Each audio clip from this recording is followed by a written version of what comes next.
Chapter 4. Within the next few days, Naruto and Percy settled into a routine that felt almost normal. They were getting lessons from satyrs, nymphs, and a centaur. Each morning, Percy and Naruto took ancient Greek from Annabeth, where she learned Naruto already knew both Greek and Latin as well as English. They talked about the gods and goddesses in present tense, which was weird for Percy. The rest of the day they rotated through outdoor activities, looking for something they were good at. Chiron had them line up for archery first, and they quickly found out that Percy was no good with a bow and arrow. While Naruto, he surprised everybody. "Hey Chiron, how far back can we move the targets on the range? Because as you know, I have been using a bow for a while and I want to test my limit," Naruto asked him. Chiron paused in thought for a moment. "Well, we can move the targets back about 1,000 yards, but I've only ever seen the twins Apollo and Artemis hit a mark at that range," Chiron told him. "Excellent," Naruto said. "I would like to try at that range. The last range I was at only went to 700 yards. Okay, if you want, just don't be discouraged if you miss," Chiron said and moved Naruto's target for him, getting everyone's attention. "Not possible," Naruto heard some of the Apollo campers say. "Okay, Naruto, take your shot," Chiron said when he returned to Naruto's side. Naruto knocked his bow and lined up his shot. He closed his eyes for a moment to calm his body down, entering an almost meditative state. Chiron noticed and smirked, wondering if Naruto would actually make the shot in his current state. Naruto opened his eyes and took in a breath, then released it at the same time he let the arrow fly. Then with quickness Chiron barely saw drew another arrow and fired it as well. Everyone watched as the two arrows flew, the first embedding itself dead center in the target, with the second splitting it straight down the center. Everyone gasped in shock at the amazing skill Naruto had just showed, and Chiron's eyes widened. "Well, Naruto, it seems you have very good archery skills to match the twins," Chiron said. "Hey, he could be a sibling of ours," one of the Apollo campers said excitedly. "Sorry to disappoint, guys, but my Olympian parent is female," Naruto told them. After that, they moved on to foot racing. Neither Percy or Naruto were very good at that. The wood nymph instructors had left them in the dust. They said not to worry about it, as they had excellent practice running away from lovesick gods. But both were still put out at being beaten in a race by a tree. Wrestling was next. Naruto was better at this than Percy, mainly because every time Percy stepped onto the mat, Clarice would pulverize him. He had just given up after the first 3 times, and just watched Naruto continue the class. Then they had canoeing. It was the only class they had so far that Percy was better than Naruto at. But that didn't encourage Percy, as he didn't see that as a skill to be proud of. Both of them knew that the senior campers and counselors were watching them, trying to figure out who their parents were. But they weren't having an easy time figuring it out for either of them. "Man, Naruto, how are you so good at all the combat-oriented classes?" Percy asked him sadly. "Don't be sad, Percy, I just have a little more experience that you do. You're doing well for your first time," Naruto said encouragingly, getting Percy to smile. "Thanks, man," Percy said. "No problem, what's next on the schedule?" Naruto asked him. "We have our first sword fighting lesson," Percy told him. "Oh, cool," Naruto said. Everybody from Cabin 11 gathered in the sword fighting arena, where Luke was the instructor. He had everybody start off with basic sword maneuvers, using some straw-filled dummies with Greek armor. At first everyone just stared at Naruto as he used a Japanese katana and did different maneuvers than Luke was telling them to do. "What are you doing, Naruto?" one of the campers asked him. "Well, I've been trained in kenjutsu since I was little, since it was the style my clear-sighted father used.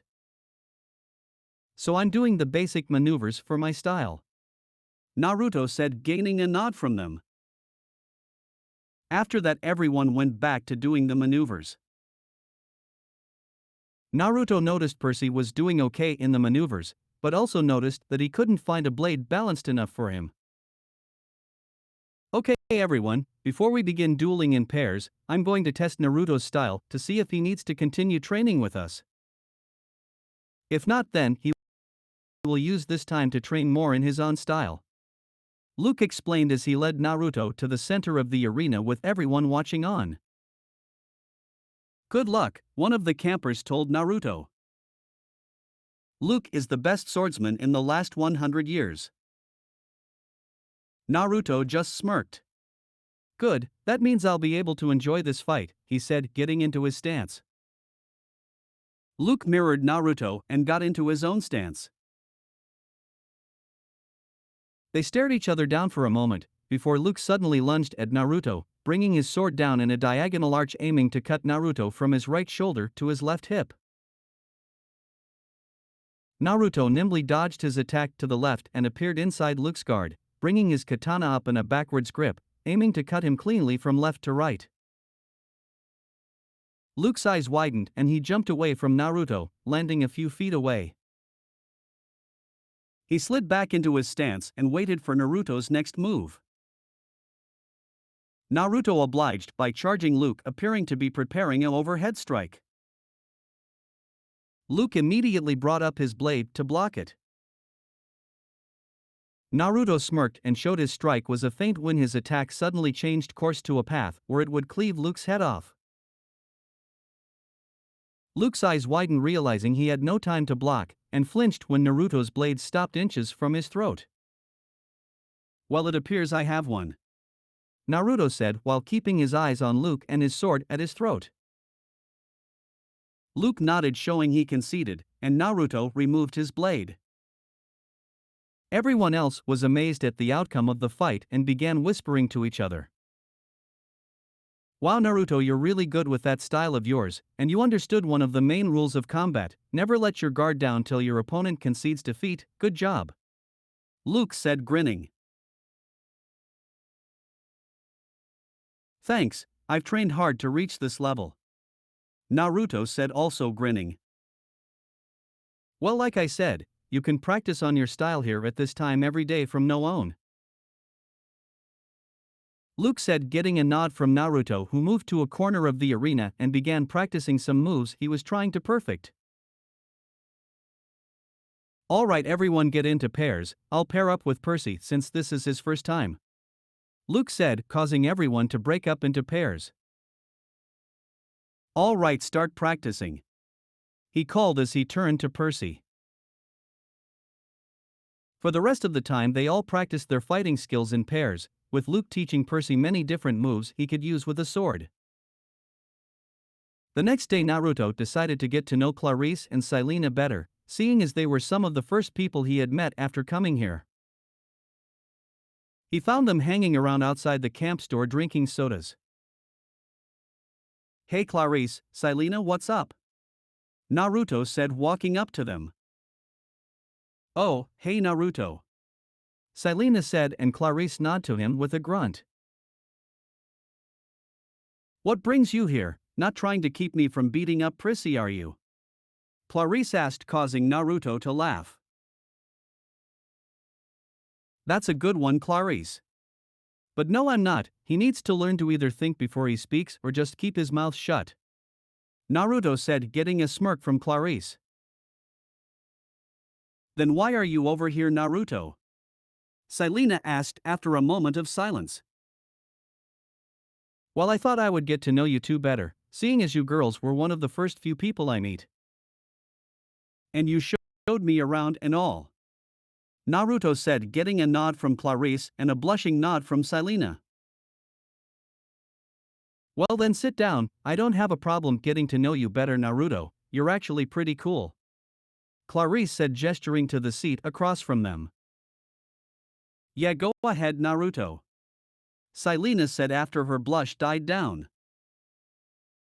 Naruto nodded and sat down before smirking at Clarice.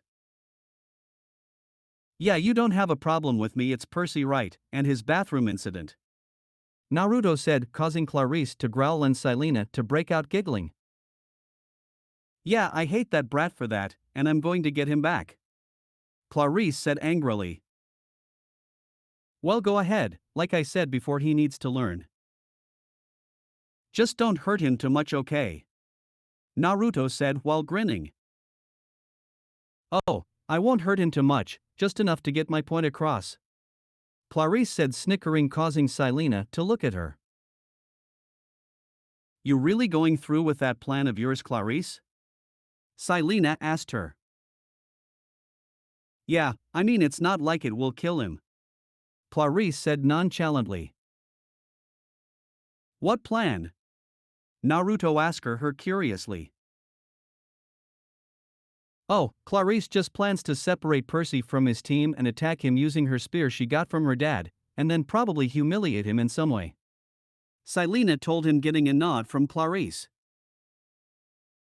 Okay, this spear of yours sounds interesting, what's the deal with it? Naruto asked her. Clarice's eyes actually lit up at his question. It's a magical spear my dad gave me a few years back that electrocutes my opponents if I touch or stab them with the blade. And I can control how much it electrocutes them, Clarice said in a happy tone. Wow, that sounds really cool, you must really love that spear.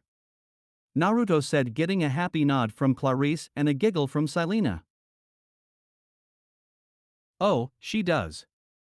She polishes and sharpens it every day, even when she doesn't use it, Silena said. After that, they sat in a comfortable silence, drinking their drinks and watching the rest of the camp scurry around doing whatever. So, how did you two meet and become friends? Naruto asked, causing them to look at him and smile in remembrance. It's actually a pretty funny story, Clarice said, getting a huff of annoyance from Silena. Yeah, for you, Silena said, causing Clarice to laugh.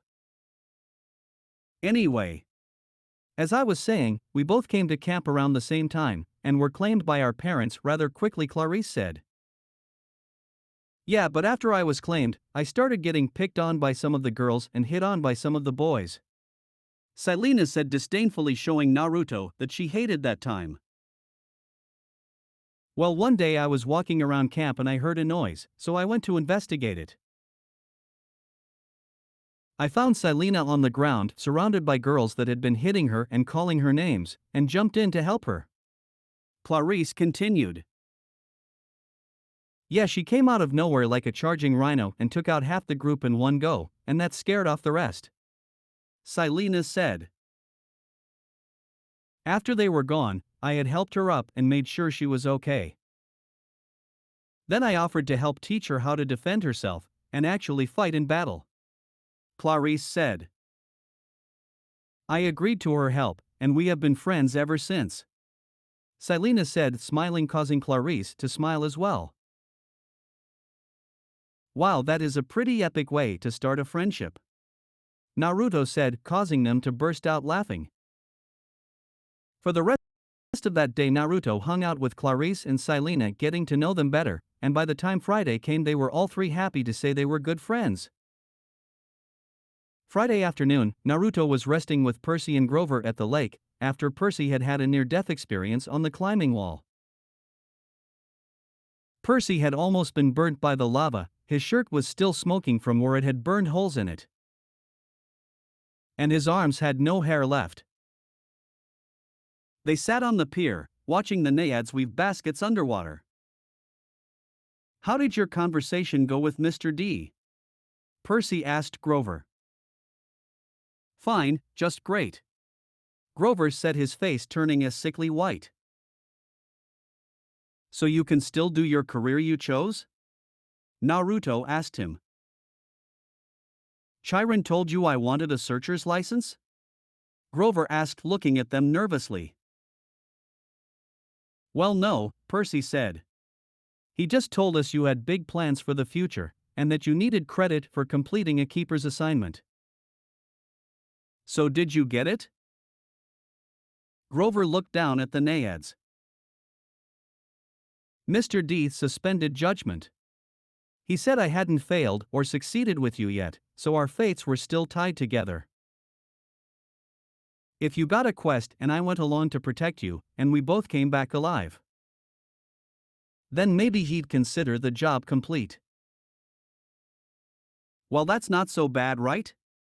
Percy asked, his spirits lifted. Blah ha ha. He might as well have transferred me to stable cleaning duties. The chances of you getting a quest, and even if you did, why would you want me along? Of course I'd want you along, Percy said. Grover stared glumly into the water. Basket weaving must be nice to have a useful skill. Percy tried to reassure Grover, but it just made him sadder. Stop the pity party, Grover. If you want to succeed, you have to believe you can, because in the end people's opinions don't matter. They will eventually see you the way you see yourself. Naruto said, lifting Grover's spirits and causing him to smile a little. After that they talked for a while about different things. Eventually Percy asked Grover about the 4 empty cabins.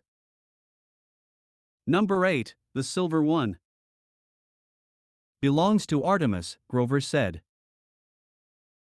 She vowed to remain a virgin forever, so of course no kids. The cabin is, honorary. If she didn't have one, she would be mad. Yeah, okay. But what about the other 3, the ones at the end? Are they the big 3? Percy asked. No, one of them, number 2, is Hera's. Grover said, tense. That's another honorary thing. She's the goddess of marriage, so of course she wouldn't go around having affairs with mortals.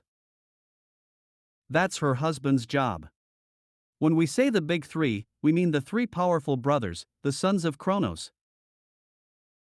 Zeus, Poseidon, and Hades. Naruto said, listing their names. Grover nodded. Right, After the great battle with the Titans, they took over the world from their dad and drew lots to decide who got what. Zeus got the sky, Naruto said. Poseidon got the sea, and Hades got the underworld. Yep, correct. Grover said. But Hades doesn't have a cabin here? Percy asked. No, he doesn't have a throne on Olympus either. He sort of does his own thing down in the underworld. If he did have a cabin here, Grover shuddered. Well, it wouldn't be pleasant. Let's leave it at that. But Zeus and Poseidon, they both had, like billions of kids in the myths. Why are their cabins empty? Percy asked. Well, about 60 years ago, after World War II, the big 3 agreed they wouldn't sire any more heroes. Their children were just too powerful. They were affecting the course of human events too much, causing too much carnage. World War II, that was basically a fight between Zeus and Poseidon's kids on one side, and Hades' kids on the other. The winning side, Zeus and Poseidon, made Hades swear an oath by them, no more affairs with mortal women. They all swore on the river Styx. Naruto said. How did you know that? Grover asked Naruto, surprised. Hello, raised in orphanage by a demigod that is protected from monsters, Naruto said in a deadpan tone, earning a look of understanding from Grover. That's the most serious oath you can make, Percy said. Grover nodded. And the brothers kept their word, no kids? He asked. Grover's face darkened.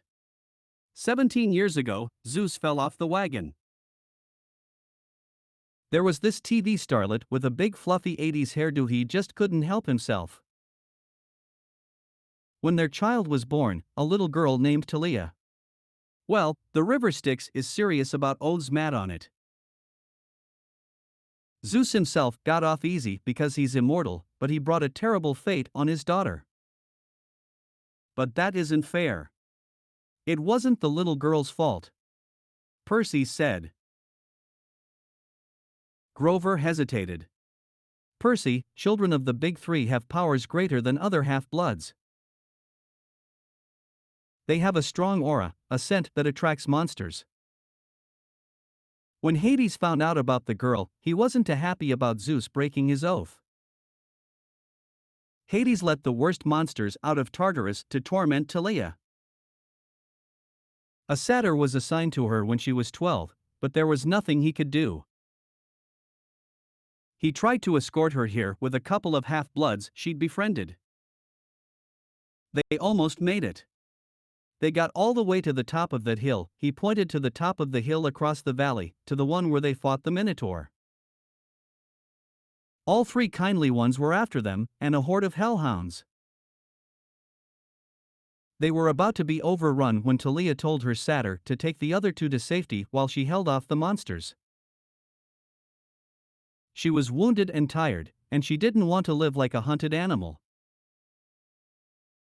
The satyr didn't want to leave her, but he couldn't change her mind, and he had to protect the others. So Talia made her final stand alone, at the top of that hill. As she died, Zeus took pity on her. He turned her into that pine tree. Her spirit still helps protect the borders of the valley. That's why the hill is called Half-Blood Hill. Naruto watched Percy stare at the tree in the distance deep in thought, and narrowed his eyes at what he thought Percy might be thinking, especially when he saw a sad glint in his eyes. Percy, you can't change what has already happened. Only strive to make sure it never happens again in the future, Naruto told him as he placed his hand on his shoulder.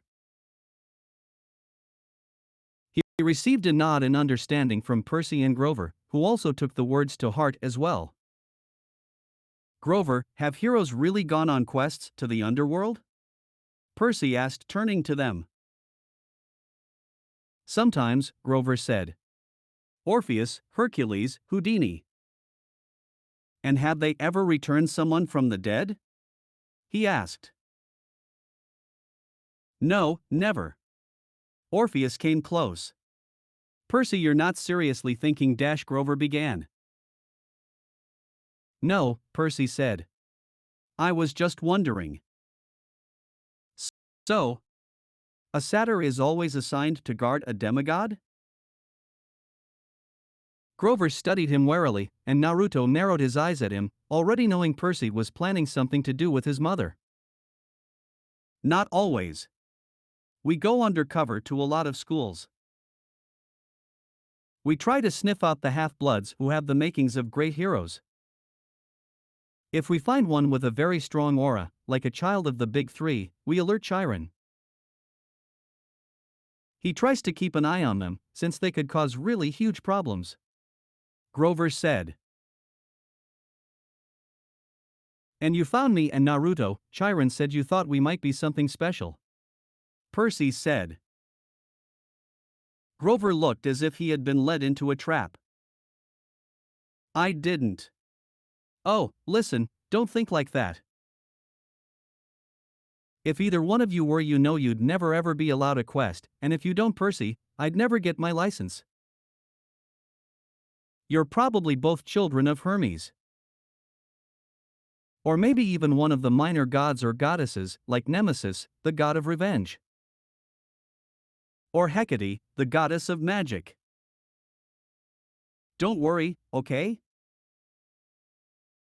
Naruto could tell that he was trying to reassure himself more than him or Percy. That night after dinner, there was a lot more excitement than usual. At last, it was time for capture the flag.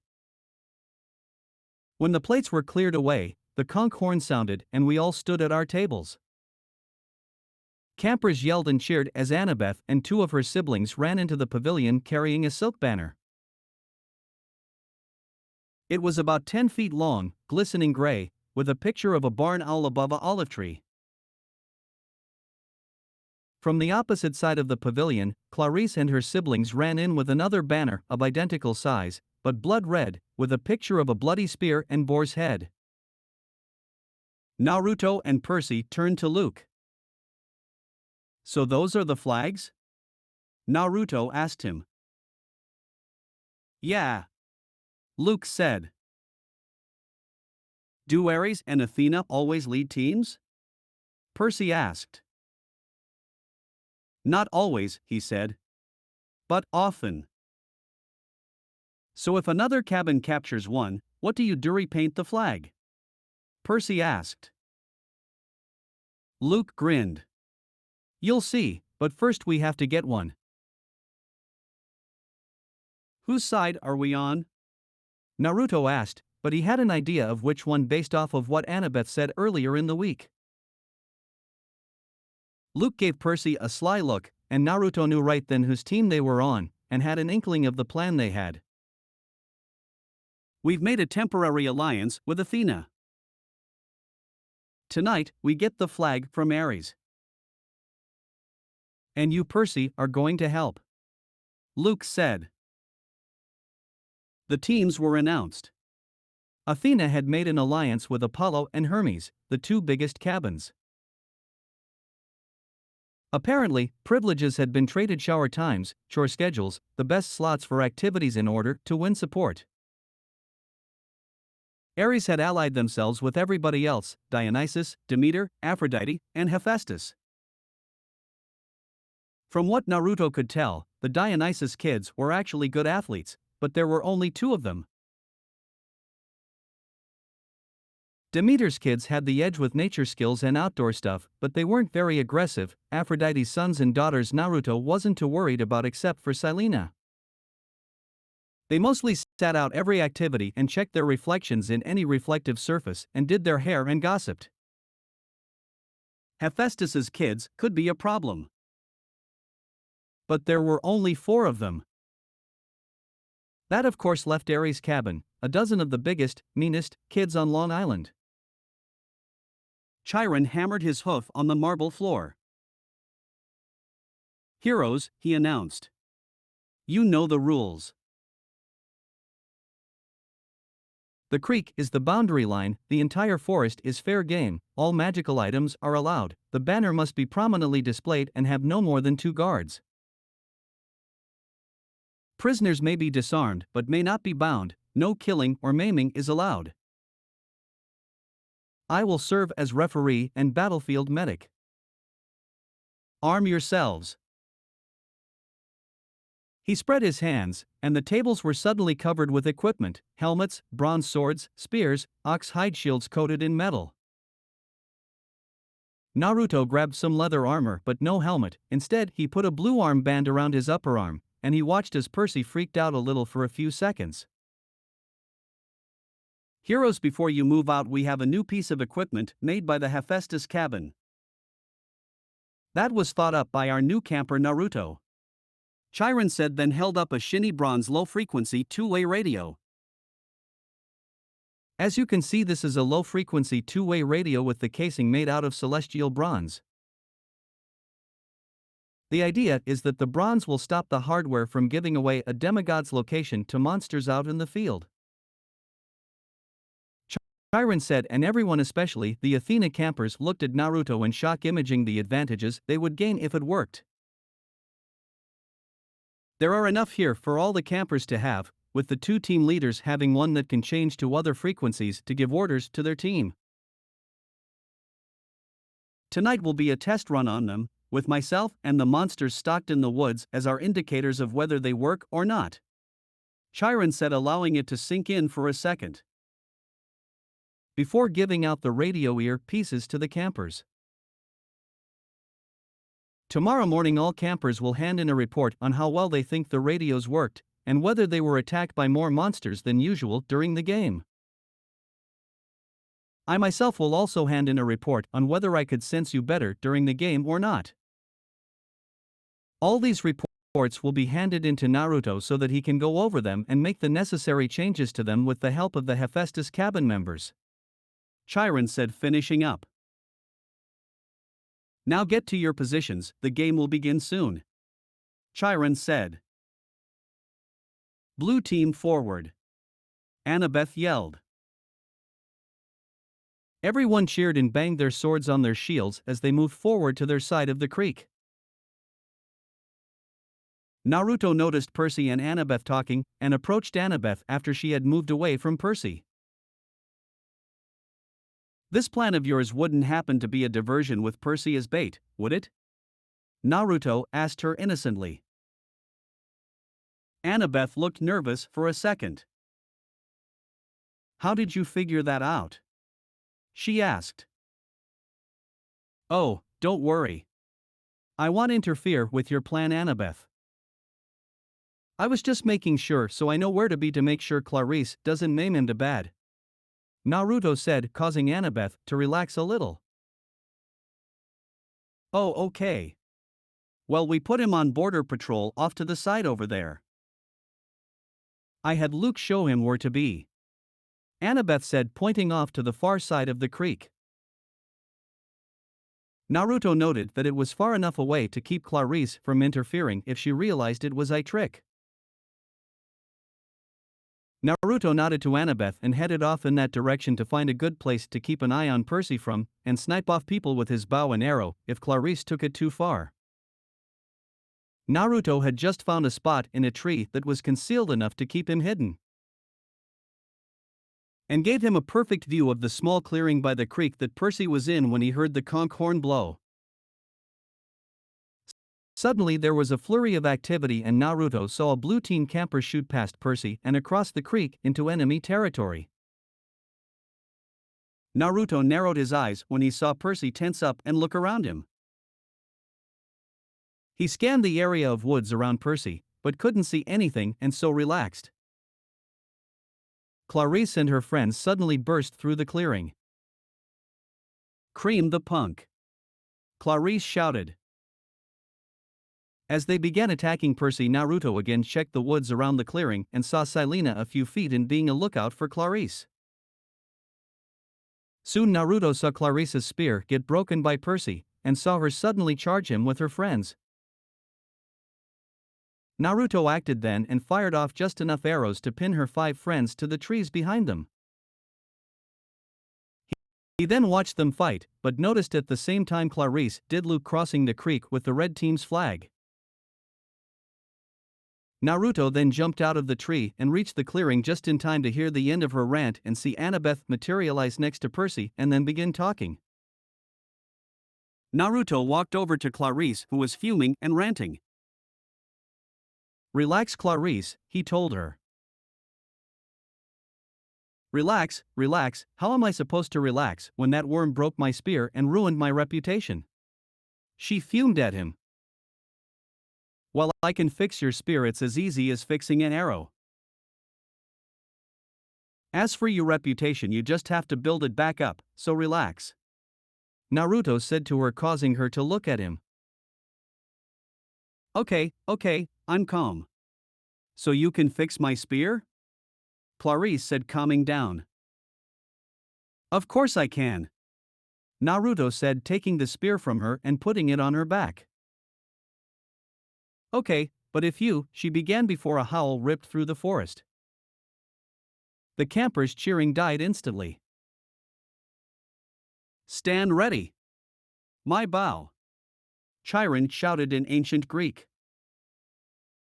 Naruto drew his own bow and nocked an arrow. There on a rock right above Percy and Annabeth's head was a black hound the size of a rhino. Naruto recognized it was a hellhound. It was staring straight at Percy. Nobody moved except Annabeth, who yelled, "Percy, run!"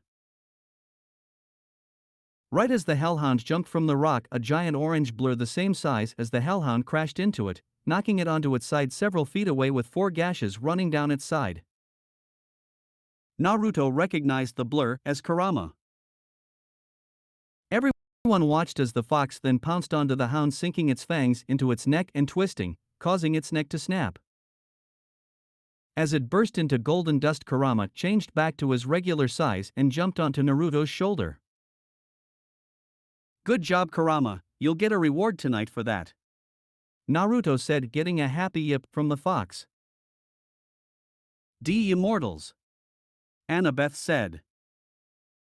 "That's a hellhound from the fields of punishment." "They don't. They're not supposed to." "Somebody summoned it," Chiron said. "Somebody inside the camp." Naruto immediately zoned everyone out. He was trying to figure out who could have done it. He even missed Luke walking up, and Clarice shout blaming it on Percy. Naruto then heard a gasp and looked towards Percy and saw a glowing trident above his head. He got a grim look on his face as he and everyone else bowed. "It is determined," Chiron announced. "My father?"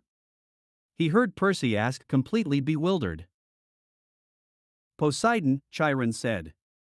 "Earthshaker, Stormbringer, father of horses, hail Perseus Jackson, son of the sea god." "Hail Perseus Jackson." Everyone toned before standing up. Naruto looked at Percy to see he was still completely confused. Then suddenly Naruto was enveloped in a silver glow the same color and brilliance as what surrounded cabin 8 at night. Then fire suddenly swirled around Naruto's feet, dancing around him in flickers. Then a symbol of an owl holding an olive branch appeared above Naruto's head. Everyone gasped, and Naruto saw Annabeth's eyes widen. "It is determined," Chiron announced, but nobody bowed this time. They were too amazed. "Athena," Chiron said. "Goddess of wisdom and battle." He then went on. "Hestia," he said. "Goddess of the hearth, fire, and family." He said one more. "Artemis," he said. "Goddess of archery, the moon, wilderness, virginity, and the hunt." "Hail Naruto Namikaze, son of the 3 virgin goddesses." Everyone got over their shock and quickly bowed, intoning, "Hail Naruto Namikaze." They then all stood and started whispering amongst themselves.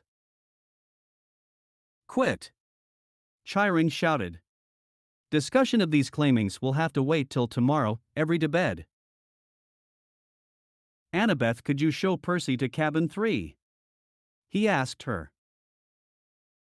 She nodded and told Percy to follow her. Chiron then turned to Naruto, but before he could say anything they heard a noise out towards the cabins. Everyone looked to see that a cabin had appeared in the center of the cabins with an overhang hanging over the central hearth of the camp. Naruto noticed that the base of the cabin was designed to look like a hearth. The walls were a charcoal gray with magical flickering flame designs. The roof was white with gray and black swirls in it that Naruto realized symbolized smoke. On the marble columns holding up the hearth overhang were 2 sconces, one on each side, that had actual Greek fire burning in them. Above the door of the cabin was Hestia's name instead of a number. "Well, I was going to say you had the choice of 2 cabins, Naruto, but it appears one of your mothers wanted you to have a third choice," Chiron said, turning to him. "Well, sir, I believe I will use Hestia's cabin as my main cabin, with me staying in cabin 8 and 6 every now and then, so I can get to know my siblings in cabin 6. I also promise not to use cabin 8 whenever the hunters come around. But I would also like to have a look at cabin 8 and 6 before I turn in for the night," Naruto said, getting a nod from Chiron. "Very well then, I know you can find your way around without help, so I will leave you to explore your cabins," Chiron said before walking off back to the big house. Naruto immediately headed off towards cabin 8. He wanted to get the empty one of the two cabins he was visiting over with first. As he got closer to the cabin, Naruto started to feel the same pull again that he felt when they were going to the dining pavilion that second night.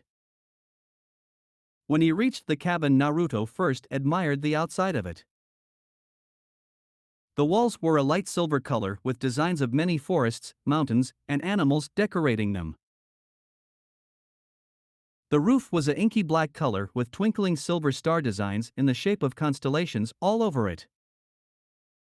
When he went inside the cabin, he saw numerous beds lining both walls with names on the headboards that he assumed were the names of the current hunters. At the far wall, he saw a door with his name embroidered on it in sleek silver script. It looked like it had just been added recently. He smiled at the thought that his mother Artemis would add him his own room to the cabin for when he stayed there. He immediately moved towards the door and opened it to see what his room looked like. The first thing he noticed in his room was a queen-size bed with silver-colored silk sheets. Then he noticed a dresser big enough for his clothes and anything else he might have wanted to put into it. Then he noticed on the other wall a display case with a note inside. He also noticed his horn from the Minotaur inside it, and saw that it had been turned into a hunter's horn with silver animal designs on it and a string to sling it over his shoulder with. Naruto walked over to the case and opened it, grabbing the note and the horn. He then opened the note and began reading it. "To my dearest Naruto, I know what a shock it must be for you to find out you the son of the 3 virgin goddesses, but I want you to know without a doubt that we all love you. This room is for you if you decide to use it, as you have more of a right to use it than even my hunters do. The display case is for your spoils of war, all except for the horn you're probably holding right now. I want you to keep that horn close and take it with you if you ever go on any quests. Just blow into the horn if you ever find yourself in trouble and help will come. I love you, my son. Your loving mother, Artemis." When Naruto finished reading the letter, he had a small genuine smile on his face. "Thank you, mother, for this room and for letting me know you love me. I promise to make you and my other moms proud." Naruto prayed to his mother with his head bowed. He then slid the note into his pants pocket and slung the horn over his shoulder. He took one last look around his room, then left it and the cabin, heading over to cabin 6, where he saw Annabeth waiting on the steps. "Why didn't I see that you could be one of my brothers before?" Annabeth asked him when he reached her, then gave him a hug. "There's just too much of a difference in me to be immediately spotted, Annabeth. I mean, I have 2 other goddesses for mothers as well," he said, returning the hug. "Well then, better late than never. Welcome to cabin 6, brother," Annabeth said with a warm smile on her face as she led him inside. "Good to be here, sister," Naruto said as he followed her inside. He immediately noticed a difference in this cabin compared to cabin 8. For one, there were about a dozen kids using the cabin. Another thing he noticed was that there wasn't any one color prominently represented for Athena's cabin. But there were many carvings of owls on the walls and even a small statue of Athena. There was even a small room that was a library full of books written in ancient Greek. After he was done looking around, he turned back to Annabeth. "Everyone, this is Naruto, our new half-brother," Annabeth stated. Everyone waved, then introduced themselves. So Naruto, besides your one gray eye, what other features do you think you got from our mom? Malcolm, a boy around his age and second in command of the Athena cabin, asked. Well, I do have a photographic memory, and I'm good at figuring out people's skills and how to work those skills together into a team, Naruto said, earning a nod from Malcolm and Annabeth. That sounds like traits from mom, all right, Malcolm said. After that, Naruto spent a little while longer getting to know his siblings better before giving Annabeth a hug and leaving to go to Hestia's cabin. As he was leaving, he prayed to Athena. Thank you, Mom, I love all my siblings. When he approached Hestia's cabin, he noticed a gentle warmth coming from it and smiled. He then went inside to see a central hearth inside the cabin as well as the one outside it. He noticed there were a dozen beds here as well. But he saw another door at the back of this cabin as well that had his name on it in flame script. He smiled and opened the door to see another queen-sized bed, but this one had burnt orange silk sheets. There was a dresser here as well. But in the place of a display case on the other wall was a mirror. He noticed that a box with a bow tied to it was on the bed with a note on top. He took the note and read it. To my wonderful son Naruto.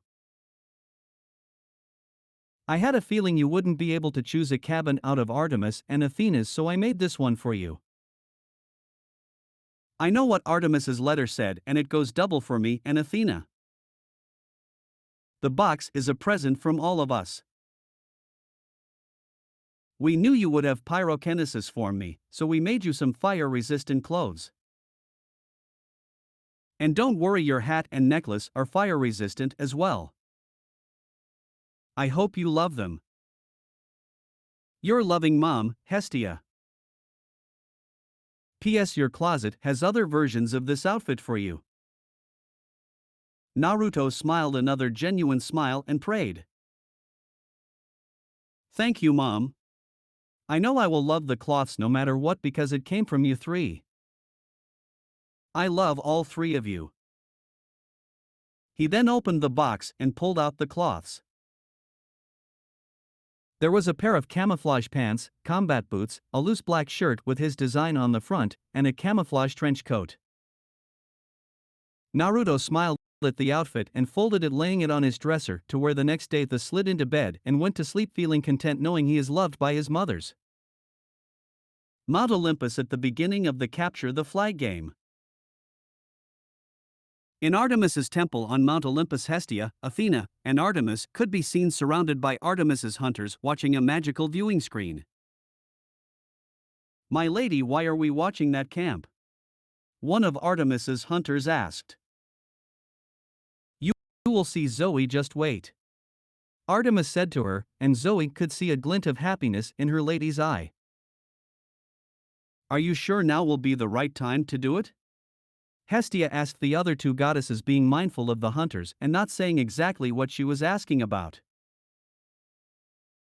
Yes, now is a perfect time, Hestia, we will wait till the end of the game to do it though. Athena said, her voice low enough that the hunters couldn't hear her even with their keener hearing. They then saw the campers getting ready to begin the game, and heard Chiron mention Naruto's invention and the test phase for it. Every one of the hunters and the goddesses were shocked at the invention, some thinking it wouldn't work. While Athena could be heard mumbling to herself about how she couldn't believe she didn't think of it. Then she started smiling along with the other two goddesses when they remembered it was Naruto who came up with it. They then watched the game with the focus on Naruto. The hunters were curious why it was focusing on this boy, none of them recognized him as being there before. The goddesses smiled as they watched him basically help two of his friends at the same time. While the hunters were confused why he wasn't helping his teammate until it was explained to them, then they looked at the boy in a new light. Then they saw him shoot 5 arrows in a matter of seconds to pin the 5 other people in the clearing when it looked like the boy's teammate was going to get pummeled by them. The hunters were shocked at the boy's accuracy and speed with a bow. He was even better than some of them. Artemis just smiled in pride at his abilities with her favored weapon. When the game ended and they saw him walk up to the girl they recognized as Clarice and offer to fix her spear, it was Hestia's turn to smile proudly. The hunters were even impressed a little with him. To offer to help a person who was just your enemy a moment ago was a very noble thing to do. Then they watched the Hellhound attack and saw how calm he had been through the event. They were all shocked when Percy had been claimed by Poseidon. Well, it seems that Hades is now the only one to not have broke his oath, Hestia said. And he didn't even want to take the oath in the first place, Athena said. I respect him for sticking to it even though he didn't want to, Artemis said with the hunters nodding along with her.